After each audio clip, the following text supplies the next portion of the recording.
सब लोग लगाया वो जी, पादरिया ने समझा वो जी।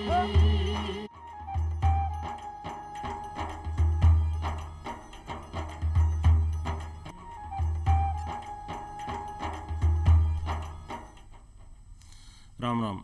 चौपाल देखने वाला सभी बहन भाइयों को घणो घणो स्वागत है। दर्शक भाइयों, जियां कि आप जाना कि चौपाल का माध्यम से आप अपनी सामाजिक आर्थिक व्यक्तिगत समस्या समाधान सुझाव विकास सभी चीज़ों की बातचीत करता रहा हूँ। आज भी बात कर सकते आप अपना जन्मेश के लिए जीवन के लिए जो अपनी ज़रूरत की विषय है जी के लिए मैं बात कर रहा हूँ। अभी मौसम के अनुकूल बरसात का पानी ने संरक्षण करवा की। जीवन जल के बिना सुनो है। मैं कहूँ कि जल के बिना जीवन ही कौन वह सके। जब जल की अतरो महत्व है कि आपने जीवन ही न वह सके तो बीच चलने कतरो सहेज पान रखना चाहिए भी कि आप आज विशेष तौर से राजस्थान जैसा रेगिस्तानी प्रदेश में जी की आवश्यकता कतरी वह सके बा अपन कतरी महत्वपूर्ण है। ये आज विषय पर आज अपन चर्चा कर रहे हैं। आज अपने साथ में है एस के जैन साहब, जो रीजनल डायरेक्टर हैं पश्चिमी क्षेत्र का केंद्रीय भूजल बोर्ड जयपुर से। जैन साहब, माँ का कार्यक्रम में आपको घणो घणो स्वागत है। राम राम। राम राम। जैन साहब, बातचीत शुरू कर रहे हैं तो विषय है बरसात का पानी ने संरक्षण करवा को। पहली तो आप आई बात के वो चाह रहे हैं कि आदिकाल से यदि देखी जाए तो जठे नदियों को पानी बहतो रही बटे सिंधु घाटी सभ्यता, कालीबंगा सभ्यता और सौ तरीका की सभ्यता जो विकसित हुई वह नदी का पानी के साथ साथ में विकसित हुई। जब पानी के साथ में ही जीवन को जुड़ाव हुई और बटे ही सभ्यताओं का विकास हुई, बटे ही जीवन और जीवन की गतिविधियों का विकास हुई, सामाजिक विकास हुई। तो आज भी यह जरूरत है कि आप हर घर तक भी पानी के पहुँचने बनाए रखा। नहीं तो नदियाँ तो अतरी है कौन अपने राजस्थान में तो विशेष तौर से पानी की और नदियों की दुनिया की कमी है। तो पानी अपन मिल रहा है बरसात का माध्यम से, और बरसात का पानी की जो उपयोगिता है वह अपने जीवन में कतरी है जिसके बारे में जैन साहब से बात करा। तो जैन साहब, राजस्थान के मामला में पानी कतरो अवेलेबल है भूगर्भ में, कतरो अपन मिल रहा है बरसात का माध्यम से। एक तस्वीर अपन दर्शक भाइयों से अपन बातचीत कर चाह रहे हैं। सबसे पहले तो आपने ये कार्यक्रम बहुत अच्छे समय में रखा जी, क्योंकि अभी बारिश चल रही है और हमें जो कुछ भी करना है इस समय भी करना है। और हमारे बहुत सारे अभियान भी चल रहे हैं इसके बारे में भारत सरकार द्वारा कि भाई पानी जैसे भी बचा सको बचाओ। राजस्थान की परिस्थिति एक ऐसी है कि यहाँ पे जो मुख्य रूप से जो बारिश का जो आंकड़ा है वो एक देश में पूरा कमज़ोर माना जाता है। जैसलमेर है बिल्कुल सबसे कम बारिश वाला देश में क्षेत्र है 150 मिलीमीटर, और राजस्थान में अच्छी बारिश वाला भी क्षेत्र है वो 1000 मिलीमीटर से ऊपर है, झालावाड़ का क्षेत्र है। और इन क्षेत्र में जो बारिश जो गिरती है वो लिमिटेड समय में गिरती है, जो हमारा एक मुख्य मानसून का समय है इसी में आती है 3 महीने में। तो जाहिर है कि जब मानसून का सीमा भी बहुत कम समय के लिए होती है, मात्रा भी कम है, तो उसमें तो हमारा बिल्कुल एक एक बूंद की तरफ लक्ष्य होना चाहिए। जी बिल्कुल सही है कि कैसे हम इसको बचाएं, जी बिल्कुल। कैसे प्रयास करें। बहुत सारे प्रयास होते हैं जो सरकार करती है, उनके हाथ में होते हैं जी। और बहुत सारे प्रयास ऐसे हैं कि जो लोगों ने इतने अच्छे अच्छे काम किए, राजस्थान तो ऐसे एग्जाम्पल से भरा पड़ा है। तो उन प्रयासों को और बड़े पैमाने पर यदि हम करें जी और अच्छे करें। जैन साहब, मैं जो मेरे दर्शक बहन की तरफ से ये बरसात का मौसम में पानी का संग्रहण के लिए जो आपने विशेष तौर से हैं, मैं कह रहा हूँ कि एक आदमी ने कतरा पानी की आवश्यकता पड़े बी के बदले में महन कतरो पानी मिल पा रहे है। यदि मैं ई तरीका से दोहन की स्थिति रखी तो महन कतरा पानी की और कमी को संकट देखभाल मिल सके यदि मैं समय पर चेतना ने प्रकट करी तो। पूरे राजस्थान में जी हमारे पास यदि थोड़ा आंकड़े में बताएं आपको तो 46 बिलियन क्यूबिक मीटर या क्यूबिक किलोमीटर टोटल रिसोर्सेज हैं, सरफेस वाटर और भूजल, जिसमें भूजल का हिस्सा करीब करीब 1/3 है, 2/3 सरफेस वाटर का है। जो भूजल का जो मामला है, यदि हम इसको ऐसे बताएं कि 12 क्यूबिक किलोमीटर पानी हमें रिचार्ज होता है, जो बारिश ही उसका मेन सोर्स है जो आपने कहा, और वो बारिश के समय ही होता है ज़्यादातर। उसमें से ज़्यादातर हिस्सा नेचुरल रूप से अपने आप ज़मीन के नीचे जाता है, जहाँ की जैसी मिट्टी होती है, जैसा बारिश होती है। और कुछ जगह हम लोग पानी ज़मीन पे अपने प्रयासों से छोटे छोटे तालाब बनाते हैं, डैम भी बने हुए हैं, और कुछ और भी लोगों ने अपने सीसीटी इंतजाम ऐसे कर रखे हुए हैं, टाँके भी बनाते हैं, बहुत सारी चीज़ें। उनके माध्यम से बहुत थोड़ा हिस्सा उसके माध्यम से भी वो बढ़ जाता है। यदि हम इस 12 BCM की तरफ देखते हैं तो उसके कंपैरिजन में हम सभी लोग सभी क्षेत्र में जो उसको यूज कर रहे हैं वो करीब वो है 18 BCM।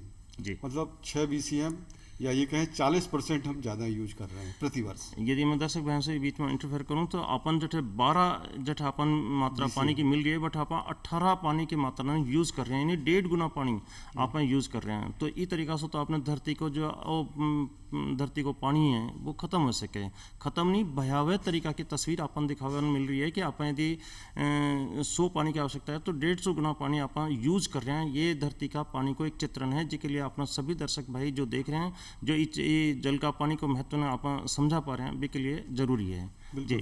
इसमें यदि हम देखें कि ये जैसे 6 BCM का आंकड़ा दिया, इसकी पूर्ति कैसे हो जी, तो जब हम इस पर विचार करते हैं तो इसमें ऐसा होता है कि 1 BCM हम अंदाज़ा सोचते हैं कि इसकी कमी पूर्ति हम जो है वो रिसाइकिल रीयूज जो भी पानी वेस्टेज होके जाता है उनको तरह तरह से ट्रीटमेंट करके और उसको हम शोधन करके, वो एक दृश्य मोटा मोटा जी। और 1 BCM हमारा ये है कि हम करीब करीब ये हम अपने जो स्टोरेज बढ़ाते हैं, तालाब नदी जोहड़ यहाँ पे छोटे छोटे प्रयास करके इनमें यदि स्टोरेज करते हैं, घरों की छत पे जो बारिश होती है, ये सारे प्रयास यदि कर दें और बूंद बूंद बचाने की तरफ बढ़ जाएं तो 1 BCM हमें वहाँ से लगभग मिल सकता है। 1 BCM हमारा ऐसा क्षेत्र है जहाँ पे जो नदियों के संपर्क में जो जिसको हम एक्यूफर बोलते हैं, ऐसे स्टाटा जिसमें पानी स्टोर होता है। तो जैसे एक हमारी नदी है, मुख्य नदी है यहाँ की राजस्थान की चंबल नदी, तो चंबल नदी के किनारे पे ऐसे सैंडी इलाके हैं कि जहाँ पे ये स्टोर तो होता है लेकिन उसका यदि हम यूज करें तरीके से तो 1 BCM हमें कहीं ऐसे नए स्रोत मिल सकते हैं कहीं, और नदी और नीचे जाएं डीप में जाएं तो वहाँ कहीं मिल जाते हैं। लेकिन अब जो 3 BCM का जो टोटा है ये हम अब और सप्लाई से हमें नहीं मिल सकता है, इसलिए हमें उसमें अपनी बचत की तरफ जाना होगा। जो डिमांड साइड मैनेजमेंट है उसकी तरफ जाना पड़ेगा कि आप कैसे अपने खेत में, कैसे अपनी फैक्ट्री में, कैसे अपने घर में, कैसे अपने हर उपयोग में किस तरह से इसको कम करें और नई नई पद्धतियों को अपनाएं। खेती बाड़ी की तो बहुत सारी पद्धति हैं जी। जैन साहब मैं बे पर भी आ रहे हैं, बे विषय पर आ रहे हैं कि आपन जो पानी का उपयोग की आवश्यकता है आज में बिन मैं 3 तरीका से मैं बांट देख पा रहा हूँ कि एक तो अपन घरेलू उपयोग कर रहे हैं, एक खेती का उपयोग कर रहे हैं, और तीसरा जो कि अपने आर्थिक विकास के लिए जरूरी है वो औद्योगिक उपयोग भी अपने आटे बहुत जरूरी है।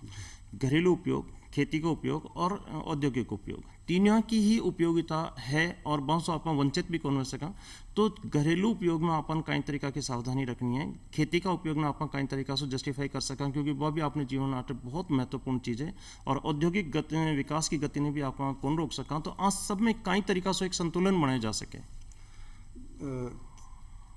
इसमें तीनों में जी आप बिल्कुल प्रमुख ये हमारे जो खर्चे जो हम पानी का करते हैं ये तीनों ही सेक्टर हैं। इसमें जो खेती बाड़ी का है ये करीब करीब 80-85% जो है हमारा टोटल उपयोग जो होता है वो खेती बाड़ी में जाता है। और खेती बाड़ी में आजकल इतनी अच्छी अच्छी तकनीकें आ गई हैं, ड्रिप और इरीगेशन के अलावा भी और भी हमारे जो पॉली हाउसेज के हैं, इस तरह से बहुत सारे प्रयोग हुए हैं, सक्सेसफुल खेती करते हैं और उसमें कम पानी में हम अधिक से अधिक पैदावार लेने की टेक्निक्स हैं, उनको अपनाने की ज़रूरत है। उसमें किसानों का सहयोग भी ज़रूरत है, सरकार की तरफ से बहुत सी योजनाएं हैं, सब्सिडी मिलती हैं, उनका भी लाभ उठाने की ज़रूरत है। उनका लाभ कैसे मिले इसके बारे में भी किसानों तक बात पहुंचाने की ज़रूरत है। उस तरह के हमारे जो प्रोग्राम्स होते हैं, IEC एक्सटेंशन, उस तरह के प्रोग्राम्स की ज़रूरत है। उस सेक्टर में बहुत ही बदलाव की ज़रूरत है।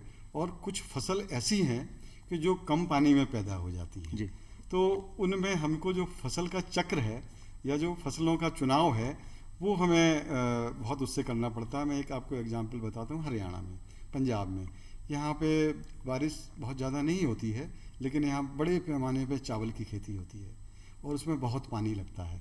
तो उसमें चावल को पानी हम जो है हमारे पास जो भी रिसोर्सेज हैं उसको हम यदि हम अतिदोहित ना करें तो उसकी पूर्ति होती नहीं है और उससे क्या कि एक समय के बाद वहाँ भी समस्या पैदा हो जाती है। तो राजस्थान में भी हमें लगता है कि कुछ क्षेत्र ऐसे हैं जहाँ की जो पानी की उपलब्धता है उससे उस क्षमता से अधिक खेती की जा रही है। या तो बड़ी मतलब प्लॉट बड़े हैं हमारे, या फिर हम फसल ऐसा चुनते हैं तो वहाँ पे अपन को फसल चक्र पे ध्यान देना पड़ेगा। एक जन साहब जब अपन खेती में पानी की बचत की यानी भी में सबसे ज़्यादा उपयोग भी में है तो अपन बठासूँ एक बचत का तरीका को एक संदेश भी आपने दर्शक भाई के बीच में अपन शेयर कर चाह रहे हैं कि खेती के अंदर तकनीक है कि नई तरीका की खेती है, नई तरीका का सिंचाई का साधन है, लेकिन एक और क्या होता है कि गांव को पानी गांव में, खेत को पानी खेत में, घर को पानी घर में आप रोक सका तो ये अपने लिए बहुत महत्वपूर्ण है कि आपने जो व्यर्थ पानी बाहर दूसरी जगह चले जाए वो न जा सके। तो खेत को पानी खेत में रोक सका इसके बारे में अपना दर्शक बहन अपना कहीं का ये तो मतलब खेत का पानी खेत में रोकना राजस्थान के संदर्भ में तो बहुत ही जरूरी है, मतलब ज़रूरी है। और चाहे आपका पश्चिमी राजस्थान हो चाहे पूर्वी राजस्थान हो, कारण है कि एक तो यहाँ पे आप देखेंगे कि वेस्टर्न राजस्थान में तो रेतीली मिट्टी है, पानी बहुत दूर तक बहता नहीं है, वो सैंड में चला जाता है नीचे। तो यदि हम खेत का पानी खेत में रोकते हैं और छत का पानी छत पे ही रोकते हैं और जिस तरह के भी प्रांगण हमारे पास हैं उनमें यदि रोकते हैं तो उसमें जो लॉसेज होते हैं वो बहुत कम होते हैं। नहीं तो बाष्पीकरण के और जो बीच में सॉइल में चले जाते हैं जो जिसका हम फ़ायदा भी नहीं उठा पाते हैं, उसका बचाव इतना ज़्यादा हो जाता है कि यदि हम मतलब इसको कहें कि आप जितनी बारिश होती है उसका यदि 10 से लेकर 15-20% तक ही रोक पाएँ जी, तो ही आपके लिए वो इतना मतलब संसाधन दे सकता है कि आपका बहुत सारे काम चल सकते हैं। एक किसान भाई आपका खेत में पानी ने कहीं रोक सके भी एक तकनीक है यहाँ के कंजी के माध्यम से एक सिखाए गए दिखाए गए कि वो कई तरीक़ा से पानी रोक पा रहे हैं। तो ये जो आप बता रहे हैं कि इस तरीक़ा से एक किसान भाई आपके पानी रोक सकें, इसके बारे में अपना दर्शक बहन अपन जानकारी दे चले। बिल्कुल ऐसा है कि जैसे हम गांव में या बात कहें तो इसको ये कहते हैं कि जब पहाड़ से पानी जो थोड़ी सी ऊंचाई वाले क्षेत्र हैं वहाँ पे पानी बारिश गिरता है तो नीचे की तरफ ढलान की ओर बहता है, तो हम वहाँ से उसकी शुरुआत वहीं से ही करते हैं कि हम कैसे वहाँ पे रोकें। तो वहाँ आजकल CCT बोलते हैं, कंटिन्यूस कंट्रोल ट्रेंचिंग बनाते हैं, राजस्थान में बहुत बनाई गई हैं जी, MJSY स्कीम में बनाई गई हैं, बहुत अच्छे लाभ हुए हैं। ऊपर से बनाते हैं, फिर जैसे ही नीचे आते हैं तो वहाँ पे पर्कुलेशन टैंक बनाते हैं और थोड़ा जब नदी बड़ी हो जाती है तो चेक डैम बनाते हैं।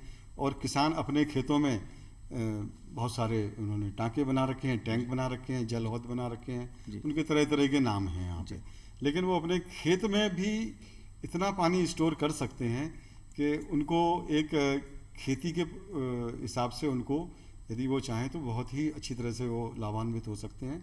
उसमें काफ़ी मात्रा मिलती है, जितना बड़ा प्लॉट हो, जितना साइज़ हो, जो बारिश हो उसके प्रमाण से उसकी साइज़ बनाई जाती है। हमारी गाइडलाइंस भी बहुत सारी हैं, इसमें हम प्रकाशित भी करते हैं और जब भी प्रोग्राम करते हैं किसी तरह के लोगों को बताते भी हैं जी।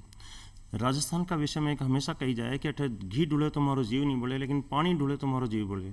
यानी कि मेरे जो रेगिस्तानी प्रदेश है अपना राजस्थान को जो रेगिस्तानी हिस्सा है के अंदर हमेशा शाश्वत रूप से पीवा का पानी की अतिरिक्त कमी रही कि लोग आपका पीवा का पानी ने टाँका में छोटे छोटे टैंक बना में संचित करें और बरसात का टाइम में संचित करे पानी वहाँ पूरे 12 महीने तक चलते रहे। खेती के लिए भी अब आवश्यकता है इस तरीका का टैंक्स अपन बनावा की जरूरत है। अपना खेत का एक हिस्सा में जो कोई भी 10% 5% का हिस्सा ना आप पानी ने रिजर्व रखा जो बरसात का टाइम में रिजर्व हो जाए तो आपने 12 महीने तक आपने खेती के रूप में काम आ सके। यदि वो पानी सोख भी ले तो अपना धरती का लेवल में बढ़ा भी अपन पानी की सुविधा वापस मिल सके। तो ज़रूरत है कि अपना खेत का पानी खेत में रोक सका। जे के तरीका से ये टैंक की जो बनावा की व्यवस्था बताई गई है कि किसान आपका खेत में कई तरीका से पानी ने रोकवा का स्ट्रक्चर ने बना सके। जैन साहब सबसे बड़ी बात है कि मैं पानी ने रोका और रोकवा के लिए 2 तरीका का प्रयास ज़रूरी है। एक तो सरकारी स्तर पर प्रयास की ज़्यादा ज़रूरत है और एक है निजी तौर पर, एक जिसमें आम आदमी की भागीदारी है।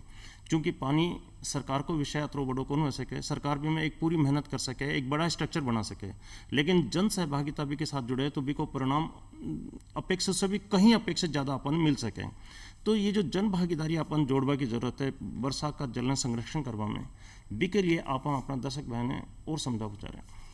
ये बहुत ही बिल्कुल इतना अच्छा विषय है कि जन भागीदारी जी, जन भागीदारी की वजह से इतने अच्छे काम हुए हैं पूरे देश में और यहाँ पे भी हो रहे हैं, राजस्थान में भी हो रहे हैं। अभी भी मेरे से लोग संपर्क करते हैं उदयपुर में, उन्होंने कुछ पुरानी बावड़ियाँ हैं, पुराने कुएँ हैं, उनमें रिचार्ज कर लिया, उनके बोरवेल सूखे पड़े हुए थे उसके माध्यम से किया, छत को उससे कनेक्ट कर दिया और उसके इतने अच्छे परिणाम हो रहे हैं। मैंने पेपर में अभी ये भी सुना था, झुंझुनू ज़िले में भी कुछ जगह काम किया और वो कह रहे हैं हमारे यहाँ तो जो पहले तो हम बिल्कुल मतलब पानी की इतनी कमी थी, और ये हमने जो रिचार्ज किया अपने पुराने डिसयूज्ड वेल को लेके, बहुत अच्छे फ़ायदे हो गए। ऐसे पूरे देश में इसमें अच्छे अच्छे एग्जाम्पल भरे पड़े हैं कि जहाँ सूखा क्षेत्र था आज वहाँ से एक्सपोर्ट कर रहे हैं।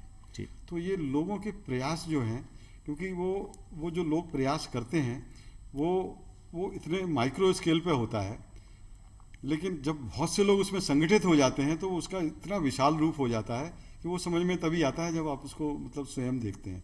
तो ये तो जनभागिता की ज़रूरत है। बहुत सी जगह हमने देखा कि भाई उन्होंने अभियान चला दिए जिले लेवल पे, उन्होंने उनका एक मतलब KHD रेन रख दिया, किसी ने रख दिया हमारी छत हमारा पानी। जी। तो उस छत के पानी को भी उन्होंने इतना स्टोर किया कि कई बार तो एक है कि यदि आपका 500 वर्ग फीट की यदि छत है तो 25,000 लीटर पानी मिल जाता है उसमें। इस तरह से तो बहुत सारे अच्छे अच्छे एग्जाम्पल है, और ये तो आगे चल के करना ही पड़ेगा हम लोगों को। जी। एक 4 लाइन है कि बूंद बूंद जो छत पर बरसे, बिनती है सब नर नारी से, ना बहने दो इसको घर से, वरना जन जन जल को तरसे। एक छोटी सी बात है कि हर आदमी की में एक भागीदारी होने की ज़रूरत है। हर आदमी ने एक एक बूंद ने बचावा में आपको योगदान देने की ज़रूरत है। जो 3 तरीका के क्लासिफाइड तरीका से आपको उपयोग है, आपने सप्लाई तो एक ही तरीका से वर्षा का जल के तौर पर, और जो 3 तरीका की उपयोगिता ले रहा आप खर्च कर रहे हैं पानी ने, 100 पानी का अगस्त में 150 पानी की उपयोगिता आप कर रहे हैं। ये जो ड्रास्टिक तस्वीर है आपने लिए कि पानी का उपयोग आपने आमद से ज़्यादा खर्च हो ज़्यादा है, तो ई के लिए अपन एक एक बूंद बचावा की ज़रूरत है। और अपना घर का पानी ने, छत का पानी ने, खेत का पानी ने, अपना खलियान का पानी ने, गाँव का पानी ने, सब ने आपके स्थानीय तौर पर अपना वाटर लेवल में बढ़ा बाटे बिन बटे ही सुरक्षित और संरक्षित करवा के अपन बहुत ज़्यादा ज़रूरत है। सबसे बड़ी ज़रूरत है प्रकृति के साथ में सामंजस्य बना रहे वो, क्योंकि बरसात आवे, बरसात कई बार देखा कि गर्मी का टेम्परेचर ग्लोबल वार्मिंग के कारण से पानी कटे बरसात बहुत ज़्यादा हो रही है, तो कटे बरसात बिल्कुल भी कौन हो रही है। ई परिस्थिति का सामंजस्य के लिए प्रकृति के साथ भी एक संयोग बना अपन रखने की जरूरत है, जिनमें अपन अपनी वनस्पति, अपना प्राकृतिक जो संसाधन हैं, स्रोत हैं, पहाड़ हैं, नदी हैं, नाला हैं, जंगल हैं, आज सब ने भी प्रिजर्व सुरक्षित रखवा के अपन ज़्यादा जरूरत है। बिल्कुल सही कह रहे हैं आप। एक तो आपने कहा कि जो प्रकृति हमारी बनी रहे, जो नेचर है उसमें जो परिवर्तन होते हैं और वो हमें नुकसानदायक होते हैं, तो उसको नुकसान भी हम ही पहुँचाते हैं और फ़ायदा भी हम ही लोगों को लेना है उसका। तो ये जो प्रकृति बनाने के जैसे वृक्षारोपण है, एक बहुत ही असरदार एक चीज़ होती है। जहाँ भी आपने ग्रीन कैनोपी बना ली, वृक्षारोपण अच्छा कर लिया, वहाँ पे बदल गई बारिश, पहले कम हो गई थी फिर बाद में अच्छी हो गई। जी। और ये वाटर बॉडीज़ भी हैं, और जो आपकी ड्रेनेज नदियाँ हैं ये भी बादलों को और उनको आकर्षित करती हैं। इन्हीं के द्वारा ये बादल कई बार बहते हैं, उसी से जो हवा की करंट है बदलती है। तो ये बिल्कुल ये उसका बहुत बड़ा असर होता है।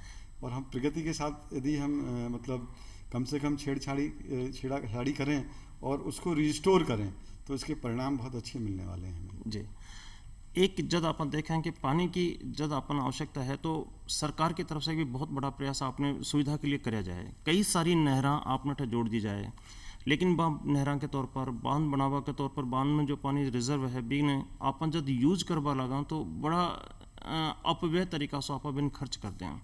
यानी कि आदमी एक नियंत्रण से बारे आवश्यकता से ज़्यादा जब पानी खर्च करे तो एक तो सब तक पानी कौन पहुंच पाओ, और जी की आवश्यकता है बी चीज़ तक भी पानी कौन पहुँचावे। आपने विशेष तौर से यदि राजस्थान का प्रसंग में बात करा तो इंदिरा गांधी नहर है, चंबल की नहर हैं, आज सब सु एरिया ने सिंचित करवा को एक प्रयास है, बांध भी बनाए जा रहे हैं। ये कतरा सफल है, की कतरी उपयोगिता माँ के लिए है, और इनमें सरकारी प्रयास में और कहीं बढ़ा सका आप। अब राजस्थान में जो आपने बताया कि ट्रेडिशनली पानी की कमी रही जी, और वर्षा भी कमी है, तो जाहिर है कि कुछ क्षेत्र से बाहर से पानी यहाँ पे दिया गया, लाया भी जा रहा है और चल भी रहे हैं प्रयास। तो जो आपने IGNP से जो पानी आया, कृषि का भी उसमें काफ़ी परिवर्तन हुआ कुछ क्षेत्रों में, और कई जिलों में 8-9 जिलों में तो पीने का पानी वो मुख्य स्रोत बन गया। तो जो पहले जो समस्या होती थी उससे जाहिर है कि उससे कम हुआ है। नर्मदा के क्षेत्र से भी पानी मिलता है, और जो यहाँ का जो मेन आपने बताया कि जो स्रोत है नदी का, रिवर का, चंबल का है, और इस पे जो भी योजना बीच में चर्चा में आ रही है वो हम अपने इस केंद्रीय भूजल बोर्ड के उसमें तो हमारे उसका संदर्भ बहुत सीमित है, और लेकिन उसका जल संसाधन जो हमारा विभाग है जल शक्ति मंत्रालय के अधीन में, वो चीज़ों में उसमें बिल्कुल ध्यान देगा और उसके फ़ायदे तो होते ही होते हैं। जी। दूसरी चीज़ आपने जो पूछा था कि घरों में हम क्या कर सकते हैं और उद्योग में क्या करते हैं, जी जी। तो मैं घरों के बारे में बताना चाह रहा हूँ कि घर में जो वेस्टेज होता है ये इसका अंदाज़ा यदि लग जाए कि हम क्या कर रहे हैं और कितनी ज़रूरत है, तब मतलब इसमें इतना परिवर्तन हो जाता है, उसका कल्चर ही बदल जाता है। लेकिन इसका अंदाज़ा लगता ही नहीं है कि हमने एक टेप खुला छोड़ दिया, या फिर बहुत सी जगह देखा हमने देखा कि बड़े बड़े अच्छे अच्छे कॉलोनीज भी हैं पुरानी, अब उसमें अभी भी जो पुराने सिस्टम है, सिस्टर्न इतने लगे हुए हैं कि उसमें 16-16 लीटर पानी एक बार में फ्लश में चला जाता है। हमारे अभी फ्लड कल्चर हो गया है, इनमें भी हमने देखा कि इसमें जो ग्रुप कम्युनिटी की तरह से पानी सप्लाई होती है, उसमें एक ही कॉमन टंकी होती है, नीचे से ऊपर जाता है, तो उसमें भी ये मतलब भावना कई बार नहीं रहती कि भाई हमारे करने से क्या हो जाएगा, ये तो उतने के ऊपर इतने सारे लोग रहते हैं। तो ऐसे छोटे छोटे चीज़ें हैं, बहुत सारी चीज़ें। और घरों में भी आप जिस तरह से यूज करते हैं, गाड़ियों की धुलाई अति आवश्यकता से ज़्यादा उसमें पानी लोग देते हैं, बिल्कुल ऐसे और कुछ ऐसे उपयोग हैं जिनको आप कम कर सकते हैं जी। उन पे यदि हम ध्यान देते हैं तो जो हमारा आंकड़ा बनाया गया है कि रूरल एरिया में इतने प्रति व्यक्ति पानी मिलना चाहिए, अर्बन में इतने मिलने चाहिए, कई जगह तो उससे बहुत ज़्यादा होता है और कई जगह उतना नहीं मिल पाता है, वो संतुलित होता है। वो किसी और वजह से भी होता है, सप्लाई की भी प्रॉब्लम हो सकती है, टेक्निकल भी प्रॉब्लम हो सकती है। लेकिन मतलब ऐसा है कि जब ज़्यादा हमें मिलने लगे तो हम उसको हम ये दुरुपयोग ना करें कि ये तो मिल रहा है भाई, क्योंकि वो किसी की कीमत पे मिल रहा है। तो ये बहुत ज़रूरी है कि हमें अपने दुरुपयोग सबसे पहले रोकने होंगे और कुछ और ऐसे प्रयास करने होते हैं कि जो मतलब जो हमने अभी तक सामान्य तौर पे नहीं करे हैं। एसी का पानी हमने सुना है बहुत सी जगह, हम भी खुद अपने घर में करते हैं। एसी का पानी जो वेंट से निकलता है, हम उसके नीचे यदि कोई अच्छे बड़े बर्तन रख देते हैं, बाल्टी रख देते हैं, तो एक एक दो बाल्टी तो उसमें वैसे ही जमा हो जाता है। पौधों के लिए अच्छा होता है वो। बारिश का पानी बारिश के समय आते हैं, उस समय संचयन करें तो बहुत अच्छा है। और जो हमारी रेन वाटर हार्वेस्टिंग छत से जो पानी है, जो हमने केंद्रीय भूजल बोर्ड कि हमारे ऑफिस में एक बूंद भी पानी आपका हमारा बाहर नहीं जाता है। सर इस बारे में भी एक मैं और निवेदन करना चाह रहा हूँ कि आपने कल जो अति बड़ी कॉलोनी वर्ग है, आज आवासीय एरिया बढ़ तो जा रहे हैं, यानी जो 80% ग्रामीण और 20% शहरी हो, वो आज 70-30 और मैं कहूँ 65-35 का रेशो तक भी शहरी सेक्टर बढ़ तो जा रहे हैं। ई 35% एरिया में जो कंक्रीट को जंगल पैदा हो गए, बी का अंदर ई पानी ने वाटर हार्वेस्टिंग करवा के एक बहुत ज़्यादा ज़रूरत है।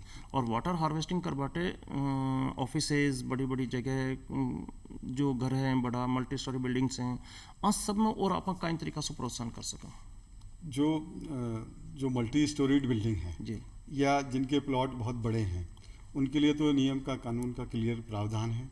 वो आपकी लोकल अर्बन गवर्नमेंट के भी हैं, जैसे यहाँ पे JDA है, इन सब के बिल्कुल क्लियर है कि आपकी जब बिल्डिंग का प्लान सैंक्शन होगा तो उसमें ये प्रावधान होना चाहिए जी। और हमारे केंद्रीय भूजल बोर्ड की तरफ से भी इंफ्रास्ट्रक्चर प्रोजेक्ट्स में इनको जब यदि ये ज़मीन से पानी निकालते हैं तो इनको ये कंप्लाइंसेज में इनको ज़रूरी होता है, कंडीशन के साथ मिलता है कि ये अपने प्रेमाइसेस का पूरा पानी हार्वेस्ट करेंगे और उसको स्टोरेज करेंगे या उस ज़मीन के हिसाब से नीचे ज़मीन के नीचे रिचार्ज में लाएंगे, तभी इनको पानी का उपयोग ज़मीन से नीचे निकाल के करने दिया जाता है। और जो बाकी बिल्डिंग प्लान में है, अब ये बात कई बार ऐसी सुनने में आती है कि लोग उसको करते भी हैं, लेकिन उन स्ट्रक्चर्स का मेंटेनेंस बहुत ज़रूरी होता है। वो नाम के लिए कई बार हो जाते हैं, लेकिन उससे पानी नीचे नहीं जाता है, ज़मीन के नीचे स्टोरेज नहीं होता है जी। तो ऐसे में लोगों को खुद ही अपने जागरूक होकर कि भाई हर साल आप हर चीज़ का मेंटेनेंस करते हैं, इसका भी मेंटेनेंस करना चाहिए।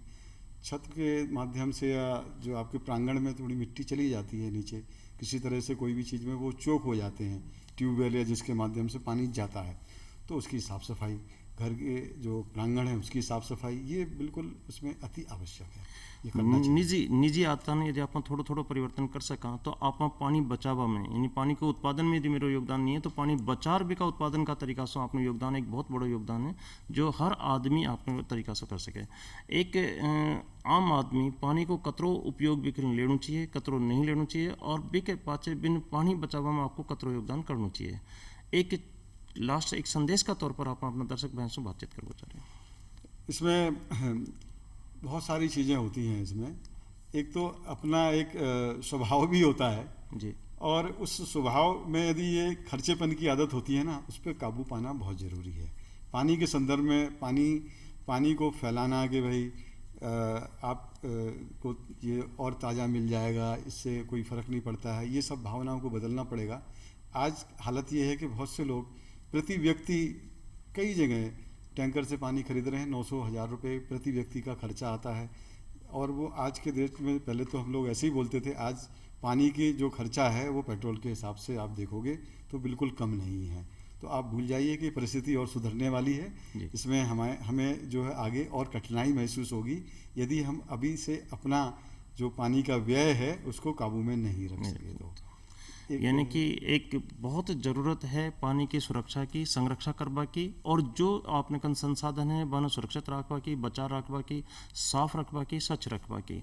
पानी है तो जीवन है, ई सार ने आप समझता हुआ आज की चर्चा न ठहते विराम। नई चौपाल में नई चर्चा के साथ फिर हाजिर हो जाए, जब तक के लिए लेवा विदा। धन्यवाद। राम राम। राम।